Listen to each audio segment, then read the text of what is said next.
السلام علیکم دوستو، آج ہم نیسٹڈ ایف ایلز کے بارے میں پڑھیں گے اور اس کے جنرل سینٹیکس کو تھوڑا سمجھنے کی کوشش کریں گے۔ تو سب سے پہلے جس طرح سے ہمارے پاس ایف ایلز تھا، اس سے پہلے اس کا جنرل سینٹیکس یہ تھا کہ ہمارے پاس ایک ایف کنڈیشن ہوتی، اگر یہ کنڈیشن ٹرو ہوتی تو پھر یہ اس اسٹیٹمنٹس کو رن کرتا تھا، لیکن اگر یہ کنڈیشن فال ہوتی تو پھر یہ اس ایلس کی باڈی میں جتنی بھی کوڈنگ ہوگی اس کو ایگزیکیوٹ کرتا تھا۔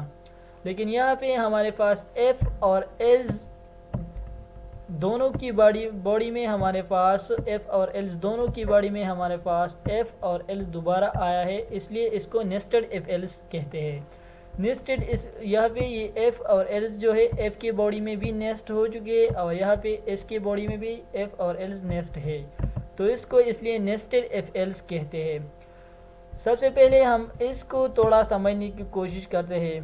تو سب سے پہلا جو کنڈیشن ہے، اگر یہ ٹرو ہو گئی تو پھر کنٹرول اس باڈی کو ایگزیکیوٹ کرے گا، لیکن اس کے لیے اس کنڈیشن کا ٹرو ہونا جو ہے وہ لازمی ہے۔ اگر یہ کنڈیشن فالس ہو گئی تو پھر یہ کنٹرول اس باڈی کو چھوڑ کر اس سے ایگزٹ ہو جائے گا اور اس ایلس پارٹ پہ آ کے ایلس والی جو کوڈنگ ہے اس کو ایگزیکیوٹ کر دے گا۔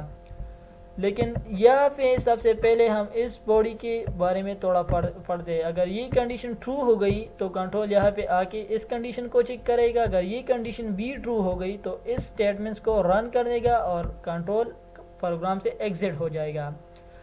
لیکن اگر یہ کنڈیشن تو ٹرو ہو گئی لیکن یہ کنڈیشن فالس ہو گئی تو پھر کنٹرول اس ایلس پارٹ پہ آ کے اس کی کوڈنگ کو ایگزیکیوٹ کر دے گا اور پھر ایگزٹ ہو جائے گا پروگرام سے۔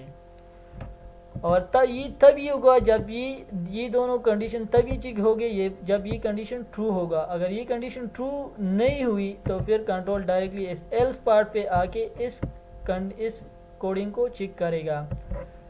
تو جب سب سے فرسٹ کنڈیشن فالس ہو جائے گی تو کنٹرول ایلس پارٹ پہ آ کے اس کنڈیشن کو چیک کر دے گا۔ اگر یہ کنڈیشن ہمارے پاس ٹرو ہوئی تو پھر اس کی باڈی کے اندر یہ اس کی باڈی ہے کرلی بریسز سے سٹارٹ اور کرلی بریسز پہ ختم، یہاں پہ اس کوڈنگ کو ایگزیکیوٹ کر دے گا اور یہ تبھی ایگزیکیوٹ ہوگا جب یہ کنڈیشن یہ کنڈیشن ٹرو ہو جائے گی۔ اگر یہ کنڈیشن ہمارے پاس فالس ہو گئی تو پھر اس ایلس پارٹ پہ آ کے اس کوڈنگ کو ایگزیکیوٹ کر دے گا اور یہ کوڈنگ تبھی ایگزیکیوٹ ہوگی تبھی چیک ہوگی جب سب سے پہلی جو ہمارے پاس کنڈیشن ہے یہ والی کنڈیشن فالس ہو جائے گی۔